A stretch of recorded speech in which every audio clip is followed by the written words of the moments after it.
इनकी दवाइयाँ कंटिन्यू रखना, ठीक है? Madhu, so sorry. ठीक हो तुम? ठीक हूँ। I am so sorry Viren, I shouldn't have taken you there. मुझे वहां तुमको लेके ही नहीं जाना चाहिए था। ओके बाबा, तुम्हें पता तुम्हारे बापू और भाई को तो कब की जेल हो जानी चाहिए थी। उनके बारे में छोड़ो, मेरे बारे में सोचो। शायद मेरा कल से यहाँ पे हॉस्पिटल में आना बंद करवा दें वो लोग। फिर बताओ क्या करना है? शादी कर लेते हैं। और फिर हमने शादी कर ली। मधु ने जब हमारी शादी के बारे में अपने घर वालों को बताया तो हमारे घर आने की जरूरत नहीं है, टांगे काट दूंगा तेरी। वो सब तो ठीक है, लेकिन फिर रोते हुए वापस क्यों चली गई थी वो? सर मधु को गलतफहमी हो गई थी। कैसी गलतफहमी? सर मधु मॉडर्न लड़की है, उसका रहना सहना कपड़े लत्ते सब। मैं भले ही डॉक्टर सही, लेकिन गांव में रहने वाला इंसान है, अपने संस्कारों से जुड़ा हुआ, अपनी मिट्टी से जुड़ा हुआ। और ये सब मधु को जचा नहीं।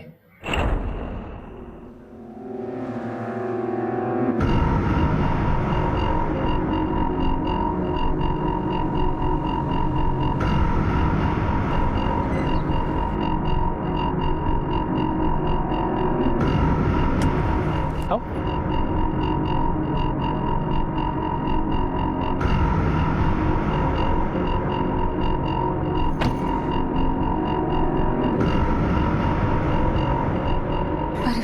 अरे ये तो गांव है। हाँ, हमारा घर गांव में ही तो है। फिर यहाँ पे रहना पड़ेगा। हाँ बिल्कुल, यही तो रहना है हमें। हाँ। बाबूजी, भैया तो बहू ले आए। वीरेन, ये क्या नौटंकी से? अम्मा, जो थारी बहू से पहुंचो।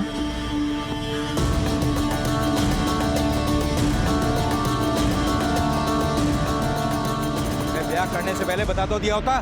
बापू अब भीतर चलिए, हम बताते हैं। अम्मा आइए। सर वैसे तो मधु को गांव में घुसते ही प्रॉब्लम शुरू हो गई थी। सर मधु शहर की लड़की थी और हम ठहरे गांव वाले। लेकिन जब मेरे अम्मा बाबूजी ने उसके रहन सहन पर आपत्ति जताई तो अम्मा, हम अस्पताल जा रहे हैं।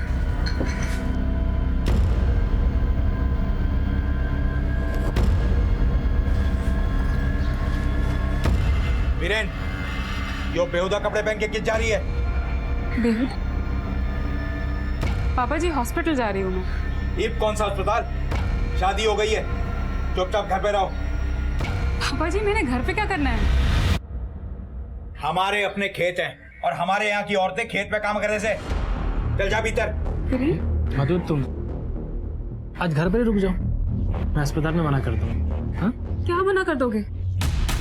जॉब है मेरी, मेरे लिए मेरा करियर बहुत इंपॉर्टेंट है, तुम जानते हो ये। बीकॉम किया मैंने, घर पे वेले बैठने के लिए नहीं। नंगा नाच नचाने के वास्ते लाए छोरी। तमीज से बात करी मम्मी जी। तो थारा जाहिल परवान ना है। अरे माँ बाप चाहिए हो, तमीज से बात क्या करें इनसे। चल माफी मांग अभी। माफी माय फुट। मधु, मधु। अरे मधु, बीकॉम टॉप कर तू गले भी क्या कर रही है? क्या चाहिए ये बता। ये गुस्सा क्यों हो रही है? हम तो तेरे स्कूल के फ्रेंड है ना, कुछ प्रॉब्लम है तो बता ना। बोलना क्या हुआ?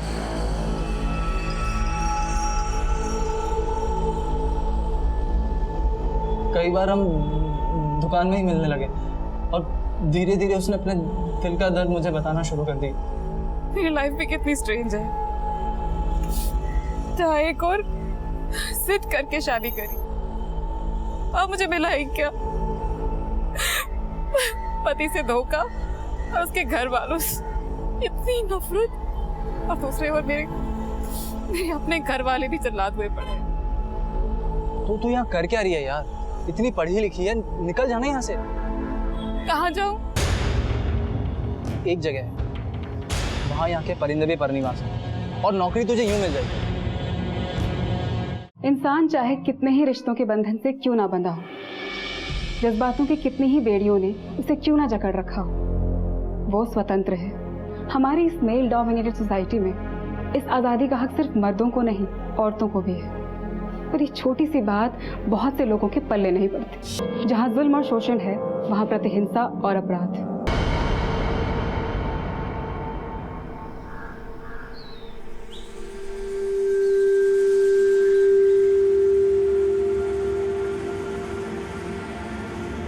जा जा जा बोल ला।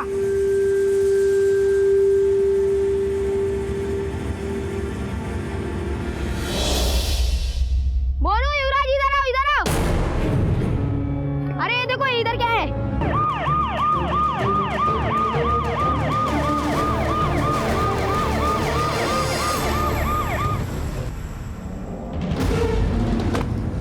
फोन किसने किया था? सर मैंने किया था, बच्चों ने मुझे बताया कि इधर कुछ तो गिरा है, इसलिए मैंने आपको कॉल किया। महेंद्र, उठा कर लाओ।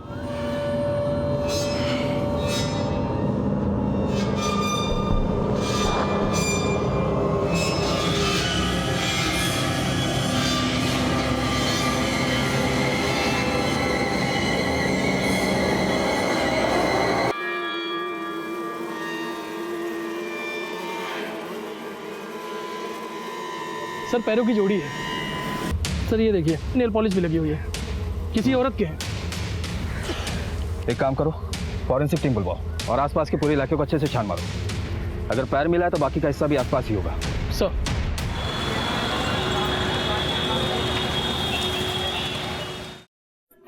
हाँ, आई थी क्या माँ? ना आई।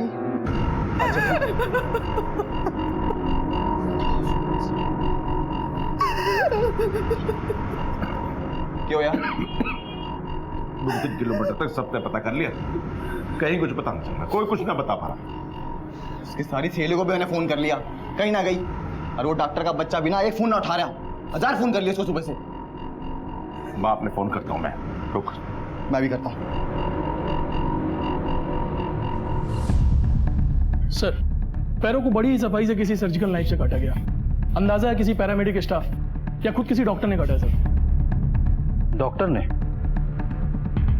उस इलाके से कोई और संदिग्ध मिला? नहीं सर, पूरा इलाका छान मारा लेकिन कहीं से कुछ भी हाथ नहीं लगा। मिलेगा महेंद्र, ये जो भी है किसी के लाश को टुकड़ों टुकड़ों में ठिकाने पर लगाने की कोशिश करो। पैरों पर कोई खास निशान या टैटू? नहीं सर, पोस्टमार्टम रिपोर्ट में भी ऐसा कुछ जिक्र नहीं है, पर रिपोर्ट से एक बात तो कंफर्म है कि ये टांगे किसी लड़की की ही हैं। एक काम करो, सारे चेक पोस्ट पर अलर्ट जारी कर दो। एक भी गाड़ी बिना चेकिंग के आगे न जाने पाओ। खबरियों को अलर्ट करो और उस इलाके में जितने भी संदिग्ध हैं सबसे पूछताछ करो। और इस इंफॉर्मेशन रिपोर्ट को सारे थाने में सर्कुलेट करा दो, शायद वहां से कोई सुराग मिले। सर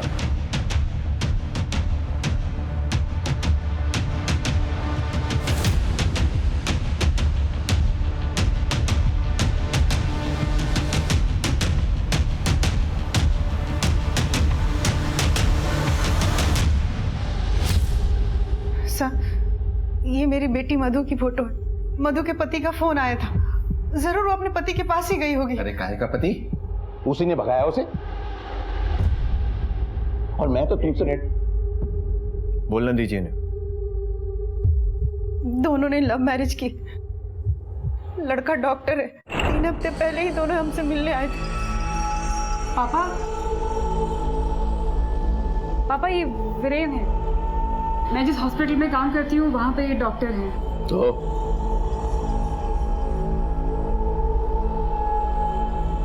पापा हमारा अफेयर चल रहा है पिछले 3 महीनों से। क्या कह रही तू? पापा ये चाहते हैं मुझे और मैं भी। सर हम दोनों एक दूसरे से ब्याह करना चाहे हैं। और फिर एक दिन हेलो मम्मी, वीरेन जी और मैंने शादी कर ली है। अभी उसकी शादी की बात गले से उतरी भी नहीं थी कि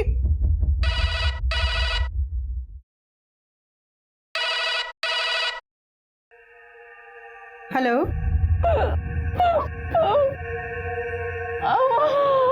मधु, मधु तू रो क्यों रही है? तू ठीक तो है ना? ठीक नहीं हूँ मम्मा, वीरेन ने मुझे बहुत मारा। मेरी नौकरी भी छुड़वा दी। आजा मेरी बच्ची, आजा अपने घर आजा।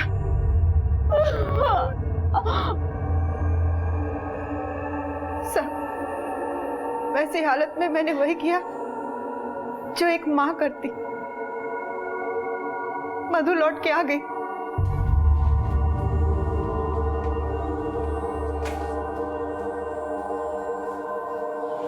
मम्मा, मधु,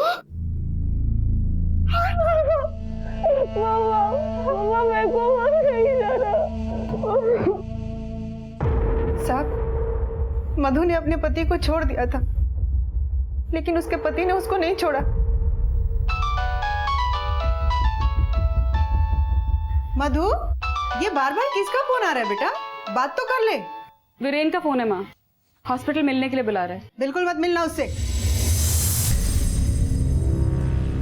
मम्मा, मैं सोच रही हूँ उससे मिल लेती हूँ, मिलके किस्सा ही खत्म करती हूँ। उसको बोलते डिवोर्स पेपर तैयार करे, मुझे रहना ही नहीं उसके साथ। तलाक लेने को कह के गई थी, तब से लौट के आई ही नहीं। अरे लौट के कहां से आएगी वो, जब वही लेके गया उसे। हाँ साहब, सुबह से 1000 फोन कर लिए उस डॉक्टर के बच्चे को, एक भी ना उठाया। बस एक बार कहीं मिल जाए, उसे मार मार के ना सर से प्यार इसका भूत पाता। अरे चुप, शांत हो जा। उसके पति का एड्रेस है आपके पास? जी।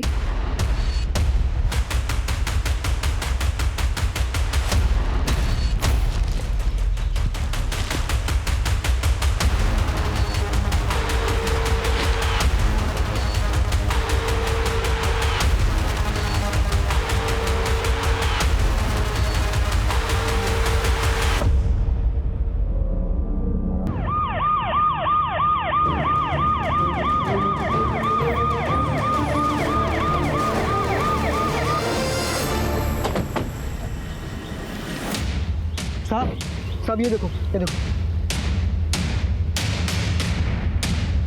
सर, औरत के हाथ है। पहले पैर और अब ये हाथ। लगता है किसी को बेरहमी से मारकर कोई लाश को टुकड़ों में ठिकाने लगा रहा है। कौन हो सकता है?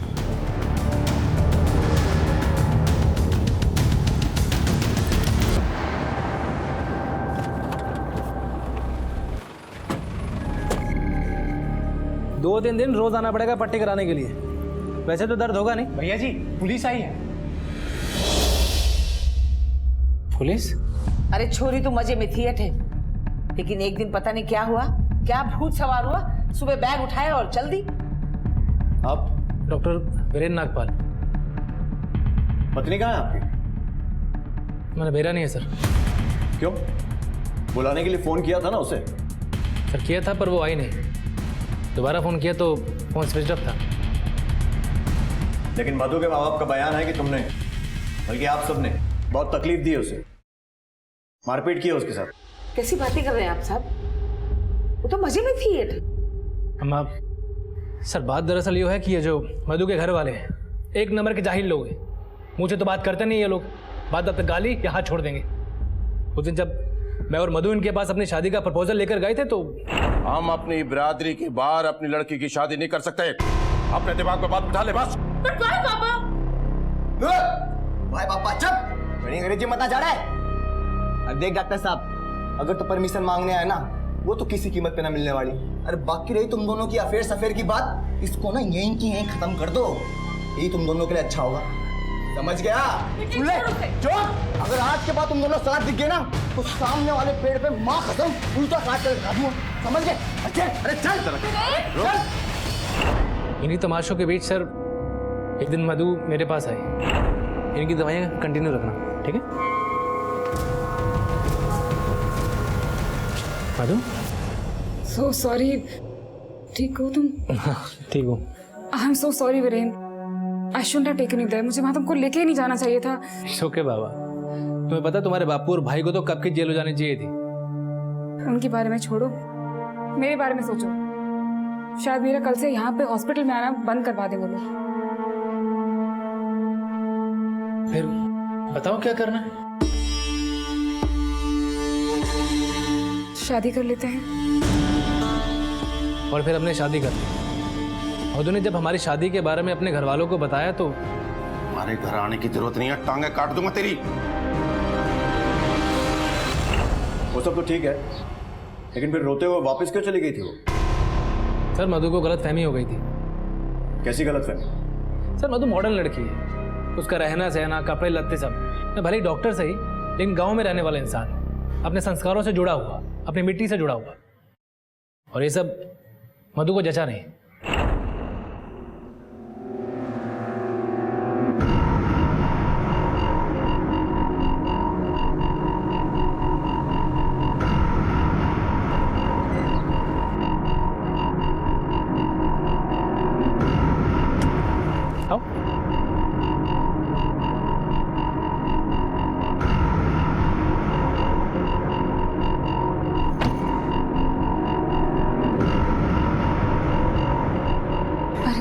पर ये तो गांव है। हाँ, हमारा घर गांव में ही तो है। फिर यहाँ पे रहना पड़ेगा। हाँ बिल्कुल, यही तो रहना है हमें। हाँ।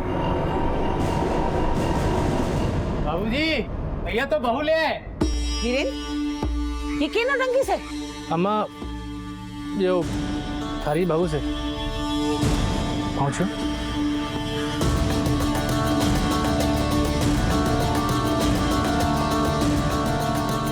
ब्याह करने से पहले बता तो दिया होता।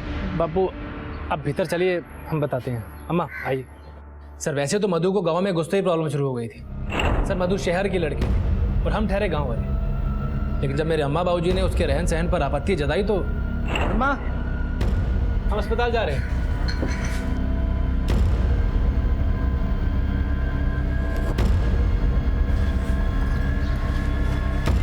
वीरेन, यो बेहुदा कपड़े पहन के किस जा रही है?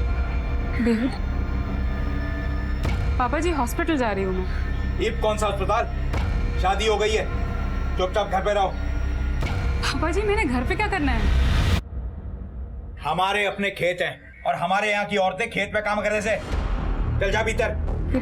मधु तुम आज घर पर ही रुक जाओ, मैं अस्पताल में मना कर दूंगी। हाँ? क्या मना कर दोगे? जॉब है मेरे लिए मेरा करियर बहुत इंपॉर्टेंट है, तुम जानते हो ये। बीकॉम किया मैंने, घर पे वेले बैठने के लिए नहीं। नंगा नाच नचाने के वास्ते लाए छोरी। तमीज से बात करी मम्मी जी। तो थारा जाहिल परवार ना है। अरे माँ बाप चाहिए हो, तमीज से बात क्या करें इनसे। चल माफी मांग अभी। माफी माय फुट।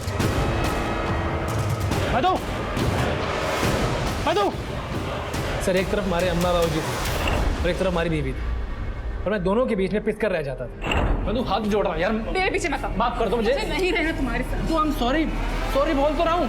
अरे हाथ जोड़ रहा हूँ तुम्हारे। मधु सर मैं मानता हूँ कि हमारी गलती है, मुझे उस पर हाथ नहीं छोड़ना चाहिए था, पर सर मैंने उसे सॉरी बोला, हाथ भी जोड़े, फिर भी वो आई नहीं। लेकिन मधु के घर वालों का कहना है कि सिर्फ एक थप्पड़ नहीं मारा था, मारपीट की गई थी उसके साथ, बहुत चोटें आई हैं उसे। सर झूठ है ये।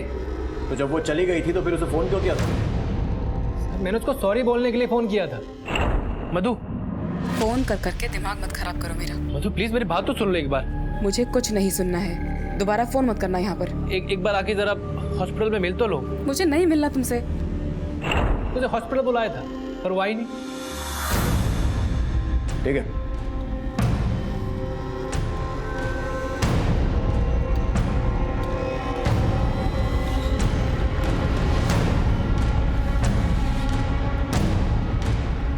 ए सुनो, चलो। मैं कहाँ जाऊँ? अरे चलो कुछ पूछताछ कर। मैंने क्या किया साहब? चलो। अरे साहब मुझे कहाँ ले जा रहे हो? चल चल बता। अरे साहब चल। अरे मैंने क्या किया साहब? मुझे कहाँ ले जा रहे हो? क्या नहीं ये बता, देखा क्या है? मैंने कुछ नहीं देखा साहब। अच्छा, तो अंदर पूछताछ में तेरे तोते क्यों उड़ रहे थे? कम, इसको थाने लेके चल, चाय पानी देंगे ना, सब बोलेगा। चल चल। साहब पूरी बात तो नहीं मालूम, लेकिन बीरेन भैया अक्सर फोन पे बात करते हैं।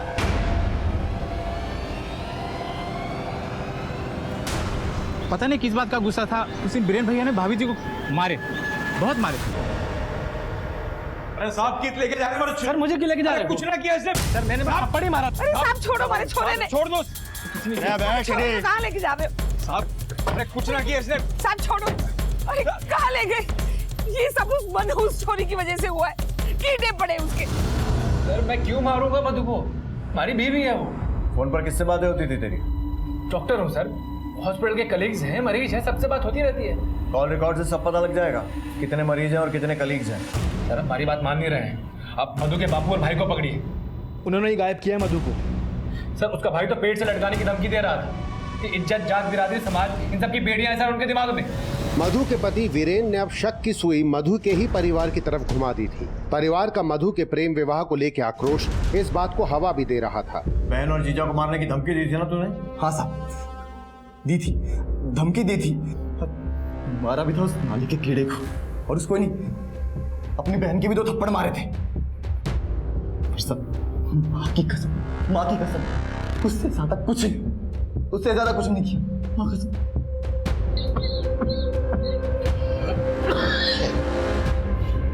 सर, वो डॉक्टर अपने सर के तो मत हमारे सर पे थोप रहा है। बिरादरी की बहुत चिंता है ना तुम्हें? ना सर ना, इतनी भी ना है कि मैं अपनी बेटी को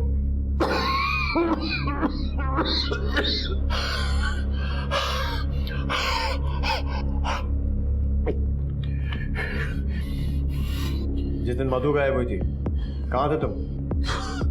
दुकान पे था सर, दुकान पे। जगदीश और उसका बेटा दुकान पर आए थे क्या? बाप बेटे रोज दुकान पे आते हैं, कभी नागा नहीं करते थे।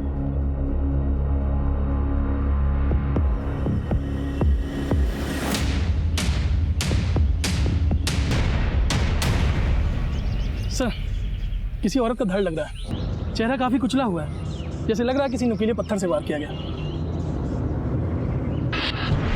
ये देखिए सर, ये मंगलसूत्र। महेंद्र, हमें जो पहले बॉडी पार्ट्स मिले थे वो और इस धड़ को मैच करके देखो, किसी एक ही औरत के हैं क्या? सर। और मेन रोड पर अगर कोई सीसीटीवी दिखे तो फुटेज निकलवाओ। इतनी दूर लाश को जरूर गाड़ी में लाए होंगे। बॉडी को पोस्टमार्टम के लिए भी भेज दो। सर। साहब, एक तो मेरी बेटी गायब है, उस पर से आपने मेरे पति और बेटे को बंद करके रखा है। बंद नहीं किया है, पूछताछ के लिए बुलाया था इन्हें, छोड़ भी रहे, और शक की बिना पर वीरेन को भी गिरफ्तार किया है हमने। बहुत सही, ये तो बहुत सही किया साहब आपने। तो उलट पड़ेंगे ना, सब कुछ उगलेगा। अच्छे से ढुकाई करना साहब। चुप कर। हमें क्या करना और क्या नहीं ये पता है।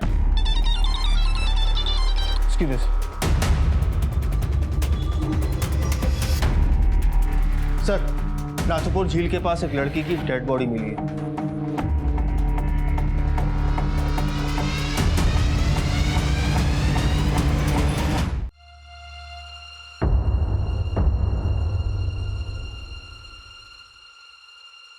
ये मंगलसूत्र बॉडी के ऊपर मिला था।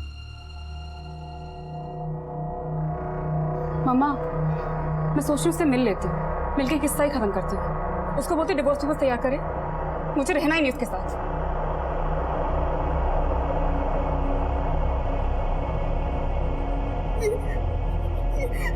ये तो मेरी मधु का है।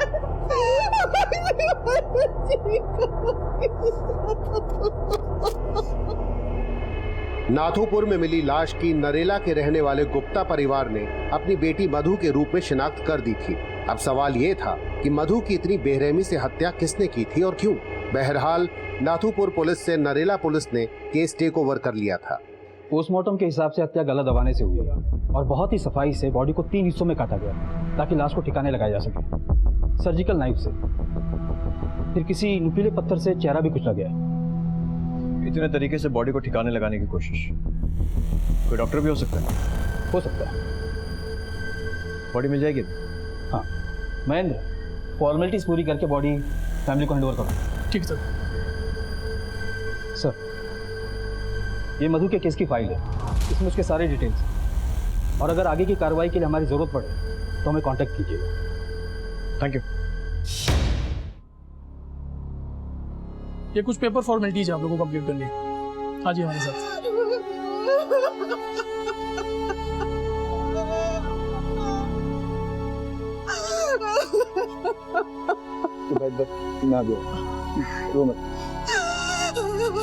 गुमशुदा मधु की लाश मिल गई थी, इसलिए पुलिस ने पिता और भाई को अंतिम संस्कार करने के लिए रिहा किया, लेकिन वो शक के दायरे से बाहर नहीं हुए थे। और जब जगदीश गुप्ता मधु की अस्थियां गंगा जी में विसर्जित करने ऋषिकेश पहुंचे और फिर जो उन्होंने देखा, उससे इस केस में अचानक 180 डिग्री का मोड़ आ गया।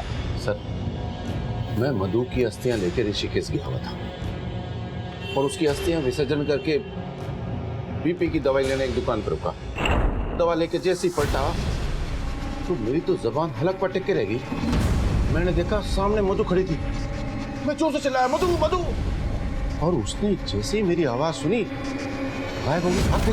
भीड़ थी, मैं हटा के जैसे ही वहां तक पहुंचा तो कोई भी नहीं।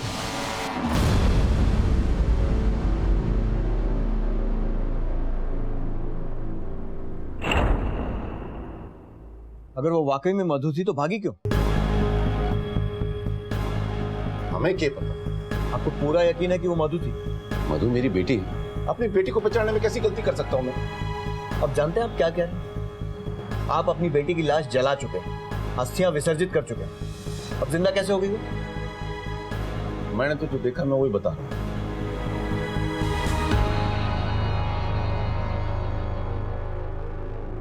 सर ये मेडिकल स्टोर का फुटेज। सर देख, वही कद काटी है, तो सलवार भी वैसी पहन रखी है, पर चेहरा तो नहीं दिख रहा है ना? सर मैंने सामने से देखा है। क्या लगता है शर्मा? सर सीसीटीवी फुटेज देख के लगता है कि हो भी सकती है और नहीं भी, लेकिन जगदीश का कहना है कि ये मधु ही है। एक बात तो तुमने सही कही, ये केस घूम फिर कर बाप बेटे पर आ रहा है। कहीं ऐसा तो नहीं कि दोनों तमाशा खड़ा करके हमें भटकाने की कोशिश कर रहे हैं? सर ये बात मीडिया तक भी पहुंच चुकी है। पुलिस के सामने बड़ा प्रश्न ये था कि किस पर विश्वास करें, मां पर जिसने बेटी की लाश की शिनाख्त की थी, या पिता पर जो उसे जिंदा देखने का दावा कर रहा था। कहीं इस खेल में मधु के पति डॉक्टर वीरेन का हाथ तो नहीं था? मधु की मानो उस लाश को मंगलसूत्र से पहचाना था ना? Right sir.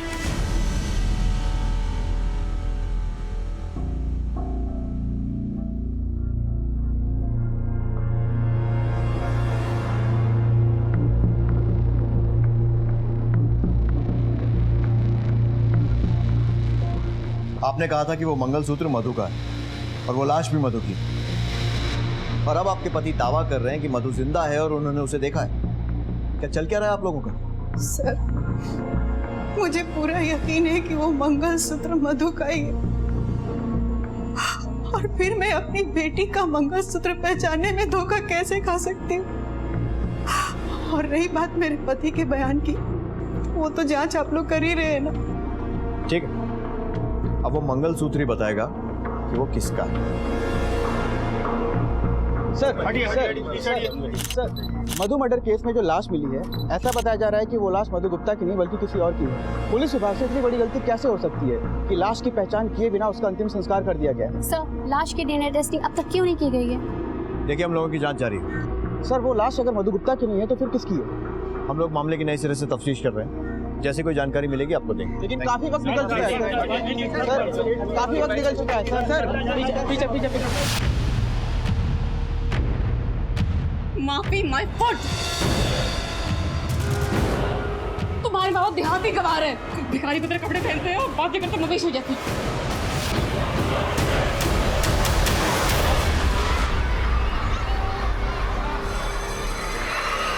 मेरी बात तो सुनिए। देखिए मैं 3 दिन से आ रहा हूँ, लेकिन मेरी वाइफ को कुछ पता नहीं चलता। ये मैं आपको 3rd टाइम बता रही हूँ कि सीमा मैम यहाँ 3 दिन से नहीं आई।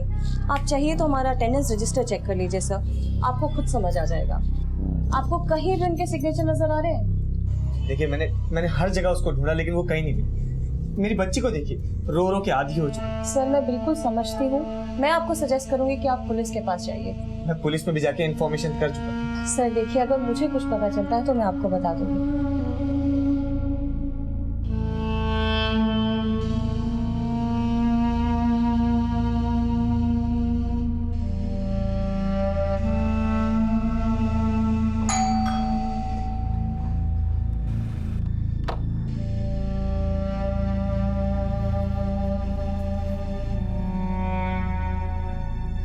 दामाद जी कुछ पता चला सीमा का? नहीं पापा, कुछ पता नहीं चला।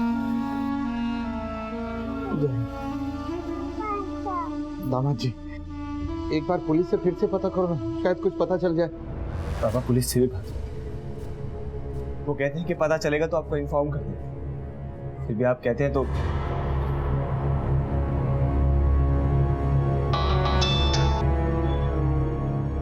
हेलो सर, मैं दीपक बोल रहा हूँ।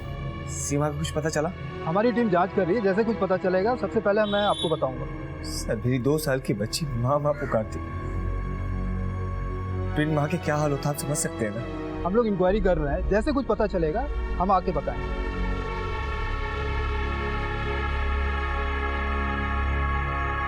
पुलिस ने असली मृत महिला तक पहुंचने के लिए मंगलसूत्र पे मिले मार्क के आधार पर एक एक ज्वेलरी शॉप को टटोलना शुरू किया।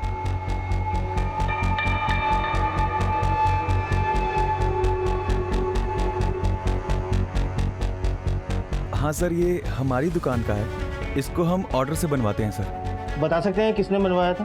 सर बिल्कुल, चेक करना पड़ेगा।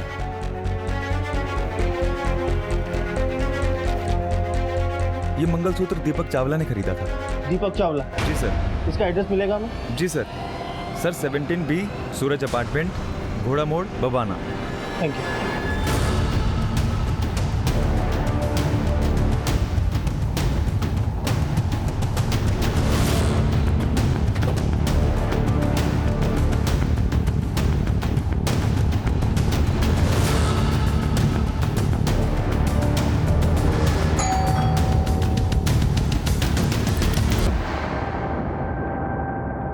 ये लोग दिल्ली के नरेला थाने से आए हैं। मेरी बीवी मिली? कुछ पता चला उसका? हमें एक लड़की की डेड बॉडी के पास से ये मंगलसूत्र मिला। पहचानते हैं इसे?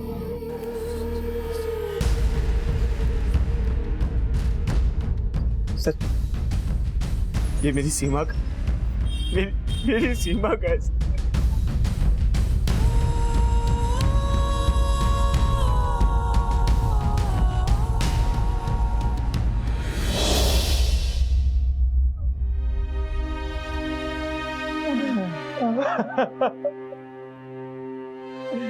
मुझे ले चलिए वहाँ, एक बार बेटी की लाश तो देख लो।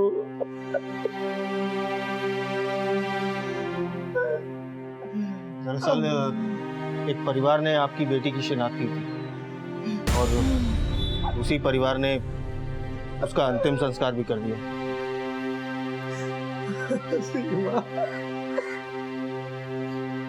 सर, आप मजाक कर रहे हैं? ऐसा कोई कर सकता है क्या? और आप इतने यकीन के साथ कैसे कह सकते हैं कि जो लाश मिली है वो मेरी पत्नी की है? देखिए, उसी बात को वेरीफाई करने के लिए आपकी बेटी की डीएनए से बॉडी के डीएनए को मैच करवाना जरूरी है। पापा, ये सब क्या हो रहा है? और ये सब क्या बोल रहे हैं? और ये मंगलसूत्र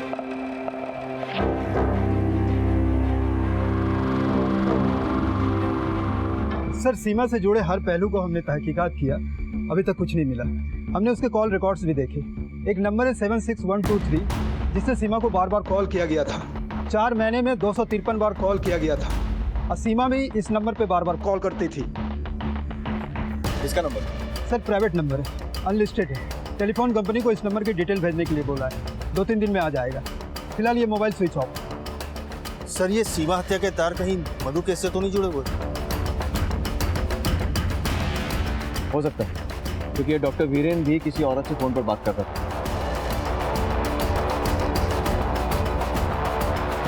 पता करो कि इस डॉक्टर वीरेन और सीमा का कोई कनेक्शन है क्या। Okay sir, thank you.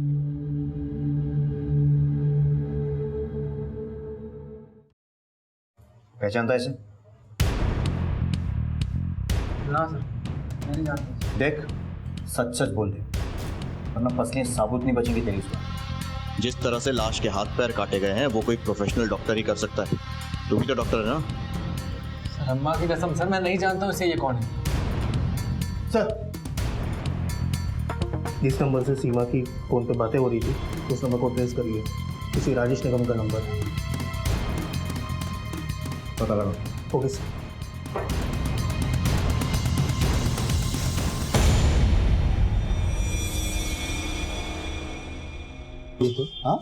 हाँ, जी कहिए। पुलिस नरेला थाने से। अच्छा, ये मैं बात नहीं। हाँ सर, कहिए। ये नंबर आप ही का? जी हाँ, मेरा नंबर है। तो स्विच ऑफ क्यों है? सर, वो बिल ज़्यादा आ रहा था इसलिए मैंने वो नंबर ही हटा दिया। जिस तरह अपनी गर्लफ्रेंड को रास्ते से हटा दिया। कौन गर्लफ्रेंड? सीमा, जिससे पिछले 6 महीने से आप लगातार फोन पे बातें कर रहे थे। सर, सीमा मेरी गर्लफ्रेंड नहीं है। वो एक परेशान औरत है, हमेशा पैसे के लिए रोती रहती है और एक हफ्ते से वो एब्सेंट है। वो एब्सेंट इसलिए है क्योंकि उसका मर्डर हो गया है। क्या? ओ माय गॉड, कब? ये तो आप ज्यादा बेहतर बता सकते हैं कि कब, कहाँ और क्यों, क्योंकि मर्डर से एक रात पहले भी उससे आपकी बात हुई थी फोन पर। देखिए सर, मैं मानता हूँ मैं उनसे रोज बात करता था, उससे पैसे की प्रॉब्लम थी, इसके लिए शायद वो डिप्रेशन की शिकार थी सर। तो मेरे और उसके बीच में एक हमदर्दी का रिश्ता था, उसका सुसाइडल नेचर था सर। एक दिन स्कूल के छत से कूदने लगी, अच्छा हो गया प्यून ने देखा। सर मैंने उसे बहुत समझाया, मुझे उसकी टेंशन होती थी इसलिए मैं उसे कॉल करता। देखिए मर्डर केस है और क्रिमिनल अभी तक पकड़ा नहीं गया, और जब तक क्रिमिनल पकड़ा नहीं जाता आप ये शहर छोड़कर हमें बिना बताए जा नहीं सकते। जी। सीमा के डिप्रेशन की क्या वजह थी? डिप्रेशन तो नहीं था सीमा को, वो तो बहुत खुश थी अपनी बेटी और पति के साथ में। लव मैरिज थी दोनों की। अच्छा, सीमा ने कभी आपको पैसे की तंगी के बारे में बताया था? कोई फाइनेंशियल क्राइसिस? नहीं सर, कोई फाइनेंशियल क्राइसिस नहीं था। दीपक ठीक ठाक कमाता है, 2-4 बिजनेस है उसके। सीमा से उसकी कोई शिकायत भी नहीं सुनी मैंने।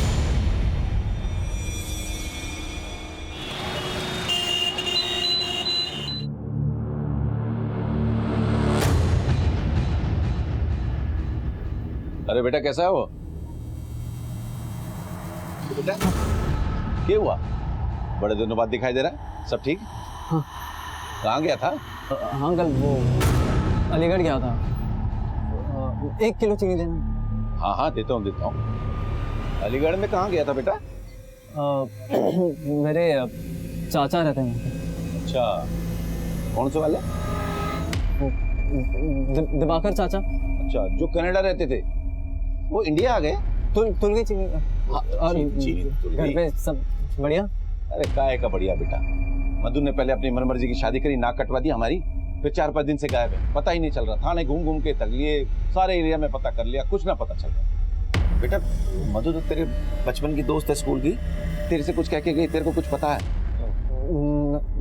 नहीं तो चल मैं चलता हूँ। अरे कुछ तो, अरे बता तो सही। अरे बेटा अपनी चीनी तो ले जा।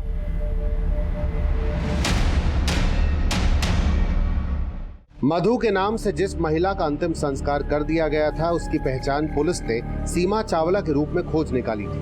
मधु, उसके पति डॉक्टर वीरेन और सीमा का आपस में क्या संबंध था? अगर था तो क्या था? जैसे ही मैंने मधु का नाम लिया वो भाज लिया, बहुत घबराया हुआ था, जैसे सांप देख लिया वो। किसकी बात कर रहे हो? साफ साफ बताओ क्या हुआ। जब मैं दुकान पे खड़ा था वो आया। क्या नाम बताया? गौतम। वो मधु का स्कूल का दोस्त है, अक्सर मिलता रहता है उससे। एड्रेस दो उसका। जी।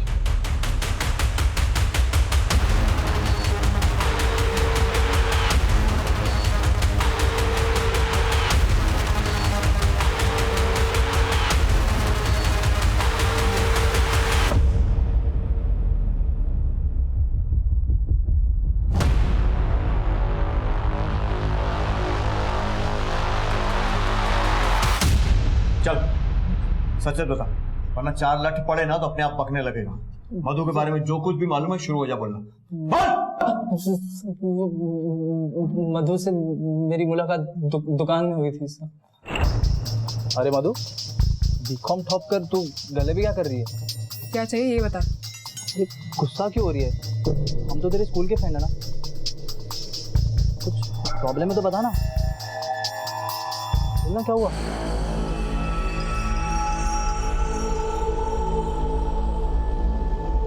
कई बार हम दुकान में ही मिलने लगे और धीरे धीरे उसने अपने दिल का दर्द मुझे बताना शुरू कर दी। मेरी लाइफ भी कितनी स्ट्रेंज है,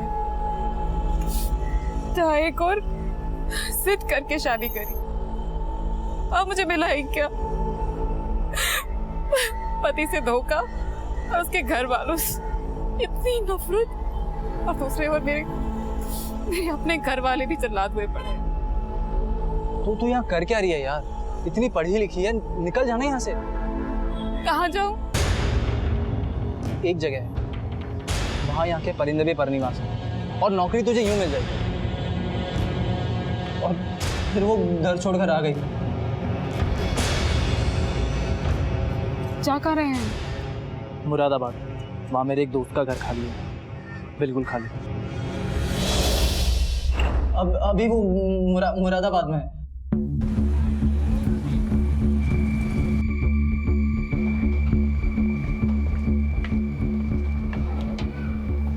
मुरादाबाद से योगेश पांडे बोल रहा हूँ। यहाँ पे तो ताला लगा हुआ है। मैंने आसपास के लोगों से पूछताछ की तो पता चला कि मधु यहाँ से जा चुकी है। ओके आशम सर, मधु मुरादाबाद से निकल गई है। इसका मतलब वो भाग रही है, और भागता वही है जिसके दिल में चोर है। हेडक्वार्टर को अलर्ट कर। ये बात तो साबित हो गई डीएनए रिपोर्ट से कि जो लड़की मरी है वो मधु नहीं है। बाकी बातें मधु के पकड़े जाने पर ही क्लियर हो। सर मैंने आसपास के सभी थानों में इन्फॉर्म कर दिया।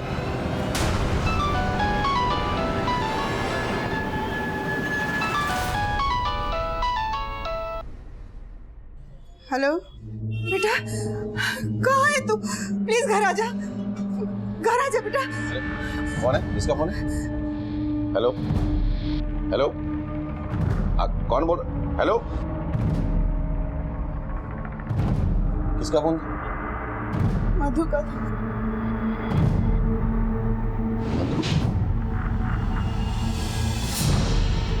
सर अभी अभी मधु ने अपनी माँ को कॉल किया था।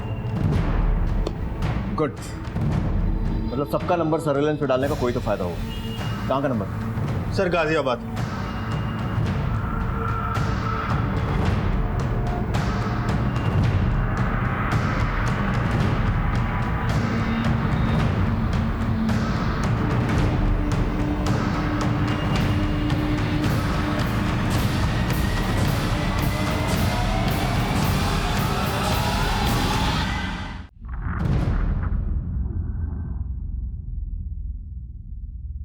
तुम्हारा फैसला भले ही सही हो, लेकिन तरीका बहुत गलत चुना तुमने।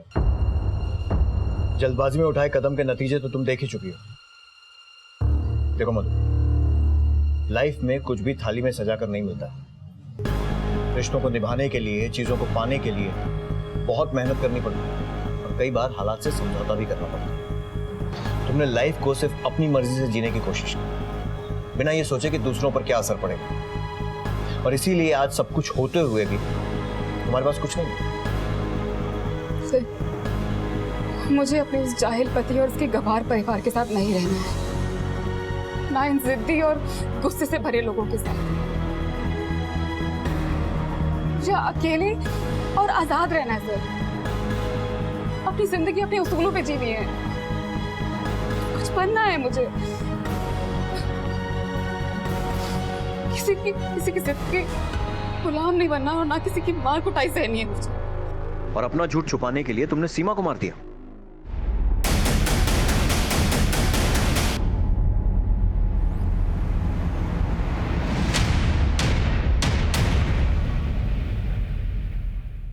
ओके सर, जिन 3 एरियाज में हमें वो बॉडी पार्ट्स मिले थे, उस एरिया के मोबाइल टावर के रिकॉर्ड्स आ गए हैं, और उनमें से एक एरिया में दीपक चावला का मोबाइल एक्टिव था।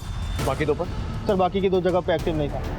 इसका मतलब ये बात तो पक्की है कि दीपक चावला 3 में से 1 जगह पर मौजूद है, और हो सकता है कि बाकी 2 जगह पर उसने किसी और की मदद से वो बॉडी पार्ट्स भिजवाए। बाकी 2 नंबर की डिटेल्स निकालो, पता करें कि इस दीपक चावला और इन दोनों नंबर्स में क्या कनेक्शन। Okay sir. सर मैंने कुछ नहीं किया सर, मेरी बात तो सुनिए, सब पता चलेगा क्या किया तूने। बता अपनी कहानी। शुरू। जिंदगी बर्बाद हो गई थी मेरी सर, मेरा बिजनेस भी ठप हो गया। मैंने उसे कितनी बार कहा कि अपने पापा से जाके पैसे लेकर उसके पापा के फ्लैट के अच्छे दाम भी लगवा दिए, लेकिन वो मानने को तैयार नहीं था। उसके दिए हुए चिल्लर पैसे से मैं कब तक जिंदगी जीता। एक तरफ वो पैसे लाने को तैयार नहीं थी, और दूसरी तरफ उसके स्कूल के प्रिंसिपल से उसकी बढ़ती हुई दोस्ती। थैंक यू सर, आपको पता नहीं आपसे बात करके मुझे कितना सुकून मिलता है। आप तो मुझे मेरे हस्बैंड से भी ज़्यादा समझते हैं। Thank you for helping me. कल मिलते हैं। Good night sir.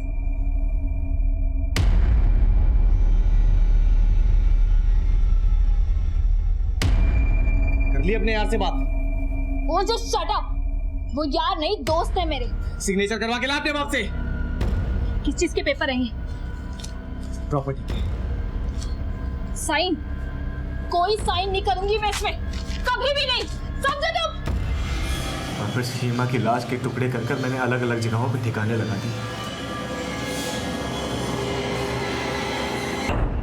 मैं उसे मारना नहीं चाहता, वो गलती से मुझे न्यूज में जब पता चला कि सीमा की लाश का किसी और परिवार ने अंतिम संस्कार कर दिया तो मैं निश्चिंत हो गया कि अब मुझे कोई नहीं पकड़ सकता।